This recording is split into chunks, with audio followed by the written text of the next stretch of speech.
స్వాగతం. పారిశ్రామికవేత్తలు ఒక్కటంటే ఒక్క రూపాయి కూడా మనకి ఎంఓఈ చేయకపోవడం చాలా బాధాకరం. ఎందుకంటే ఈరోజు వీళ్ళు దాదాపుగా ఈ స్పెషల్ ఫ్లైట్లు, కోట్లు, బూట్లు, సూట్లు కని వీళ్ళ ఖర్చులకే 20 కోట్ల పైగా అయింది. కనీసం ఆ దారి ఖర్చులకి అయిన డబ్బైనా ఎంఓఈలు చేసుకొచ్చారంటే సిగ్గుచేటు. మాటలేమో ఇంత చెప్తారు కానీ పని చూస్తే జీరో. సో అందుకే అంటారు గొప్పలు చెప్పుకోవద్దయా తిప్పలు తప్పవని. కానీ చంద్రబాబు నాయుడు వినడు. ఈరోజు కేవలం తన కొడుకుని ప్రమోట్ చేసుకోవడానికే దావోస్కి వెళ్ళాడు. ఈ రాష్ట్రానికో రాష్ట్ర ప్రజలకో ముఖ్యంగా రాష్ట్ర యువతకో ఉపయోగపడే విధంగా ఏది చేయాలన్న ఆలోచన లేదు అనేది ఈ పర్యటనతో అందరికీ అర్థమైపోయింది. ఎందుకంటే అంత పెద్ద వేదిక మీద సీఎం చంద్రబాబు నాయుడు గారు మా రాష్ట్ర ఆర్థిక వ్యవస్థ చితికిపోయింది, చాలా పేద రాష్ట్రంగా మేము మిగిలిపోయాం అని అంత పెద్ద వేదిక మీద చెప్తే ఏ పారిశ్రామికవేత్త వచ్చి ఇన్వెస్ట్ చేస్తాడు? అసలు ఎందుకు అలాంటి మాటలు మాట్లాడాల్సి వస్తుందో నాకు అర్థం కావట్లేదు. ఎలక్షన్స్ ముందు కూడా దాదాపుగా 14 లక్షల కోట్ల అప్పు ఉందని చెప్పి అబద్ధాలు చెప్పటం, ప్రజల్ని కన్ఫ్యూజ్ చేయటం. తీరా మొన్న అసెంబ్లీలో చూస్తే బడ్జెట్ డాక్యుమెంట్స్లో 6.5 లక్షల కోట్లు మాత్రమే అప్పు ఉంది అని చెప్తారు. రాష్ట్రం విడిపోయాక నువ్వే కదా మొదట ముఖ్యమంత్రిగా 5 సంవత్సరాలు ఉన్నావు.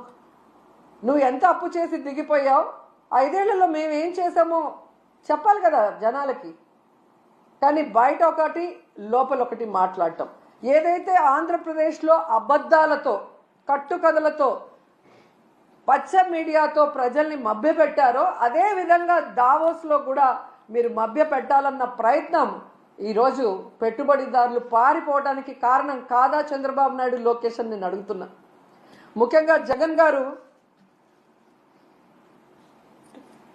ముఖ్యమంత్రిగా ఉన్నప్పుడు దావోస్కి వెళ్తే ఏ విధంగా 1,26,000 కోట్ల రూపాయలకి ఎంఓఈలు చేసుకొచ్చారో మనం అందరం కూడా కళ్ళారా చూసాం.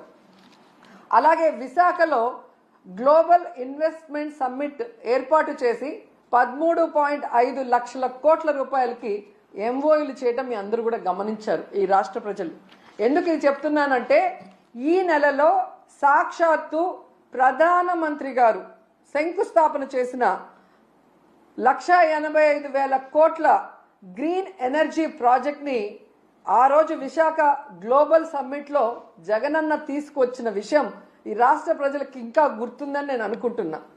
అలాగే ప్రధానమంత్రి గారు శంకుస్థాపన చేసిన బల్క్ డ్రగ్ ప్రాజెక్ట్ కూడా జగనన్న ముఖ్యమంత్రిగా ఉన్నప్పుడు ఇతర రాష్ట్రాలతో పోటీ పడి తీసుకొచ్చింది.